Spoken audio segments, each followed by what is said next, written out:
इस देश के समाज का बहुत बड़ा हिस्सा जिसने आज तक इस देश के लिए अपनी जान न्यौछावर कर दी है, वो दलित संसद के सदस्य, विशेषकर मातंग समाज के सदस्य, ये आरक्षण से वंचित है। डॉक्टर बाबा साहेब अम्बेडकर जी ने ऐसी प्रोविज़न की है कि दलितों के लिए इतना आरक्षण हो, लेकिन वो दलित यानी कौन? दलित यानी उसमें बहुत सारी जातियाँ, मेहतर से लेकर तो बुरुड लेकर तो ये सब मातंग लेकर ये सब जातियाँ उसमें है। इन सब जातियों को उसमें न्याय नहीं मिलता, उनका हिस्सा नहीं मिलता, इसलिए ये परिषद है।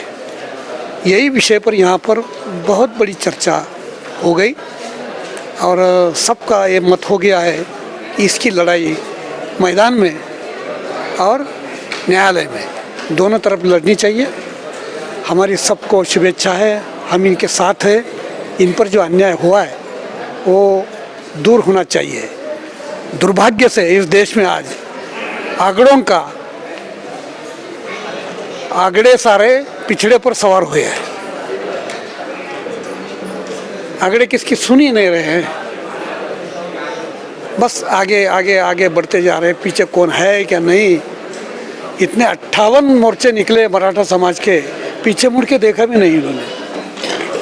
600 लोग मर गए सीमा पर, वो किसानों की तरफ मुड़कर देखा भी नहीं उन्होंने। लेकिन आज क्या चर्चा चल रही है आप जानते हैं। तो ये पिछड़े लोगों के साथ में जो खड़े रहते हैं वो खरे समाज सेवक है, वो खरे देश सेवक है। नहीं तो माला पहन फुलवा है, कुछ फ़ायदा नहीं। मुझे देखो, मुझे नमस्कार करो, मुझे गिनो, इससे कोई राज शकट चलता नहीं। सब समाज को लिए साथ में आगे को है बढ़ते जाना, उससे राज चलता है और वही राज सही है। हमारी प्रार्थना है केंद्र सरकार को भी इनके तरफ विशेष ध्यान दे, सरकार के तरफ भी इनके तरफ ध्यान दे और इनकी जो न्याय मांग है ज़्यादा नहीं चाहिए, उनका जो हक बनता है उतना ही चाहिए वो मिले।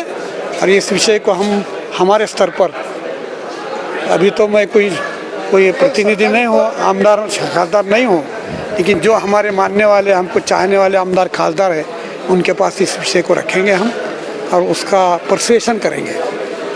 सरकार इतना वक्त क्यों लगा रही सर ये न्याय देने में? सरकार इतना वक्त क्यों लगा रही सर? इसलिए तो झगड़ा है ना। वो सवाल तो उसको ही पूछना चाहिए सर। और क्यों? पता है हाँ, मराठा समाज में इतनी बहुत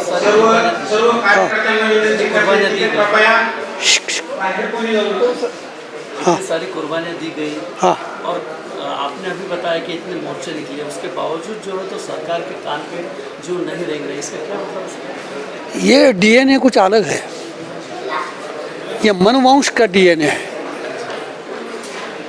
मनुस्मृति मनुवंश का डीएनए है। ये पिछड़ों के तरफ, गरीबों के तरफ, दीन दलितों के तरफ ये कभी ध्यान नहीं देंगे। इनको लड़ाओ और राज करो, डिवाइड एंड रूल, इसके सूत्रधार है वो, और उसी बल पर आज राज कर रहे हैं। जाति सूची में जितनी जातियां हैं उनको अपना अपना हिस्सा मिले, पर्याप्त प्रतिनिधित्व जो है, पर्याप्त प्रतिनिधित्व मिलना चाहिए। और कई जहाँ से जब से भारत की स्वतंत्रता आज़ादी मिली है और संविधान लागू हुआ, तब से ये बहुत सारी जातियाँ जो हैं वो आरक्षण से वंचित हैं, उन तक वो पहुँचा नहीं। और वो पहुँचाने के लिए, वो पहुँचाने का सारे प्रयास हम भारतीय दलित संसद के माध्यम से कर रहे हैं। और ये सामाजिक और संवैधानिक न्याय की लड़ाई है, हम लड़ रहे हैं और वही हो जाए, यही हमारा मतलब है।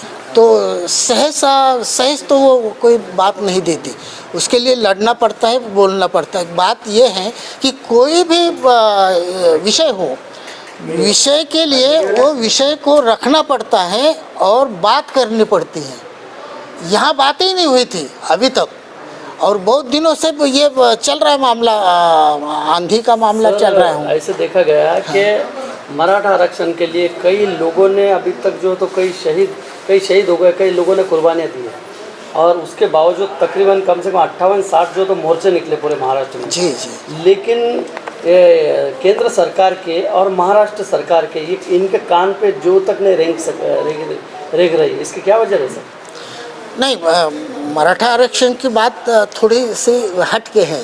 अनुसूचित जातियों के आरक्षण और मराठा आरक्षण मूलतया क्या है कि मराठा आरक्षण की निर्मित होनी है। इधर अनुसूचित जातियों की निर्मित बनी है, वो संविधान में ही है। मराठा आरक्षण के लिए आरक्षण का निर्माण करना है, उनको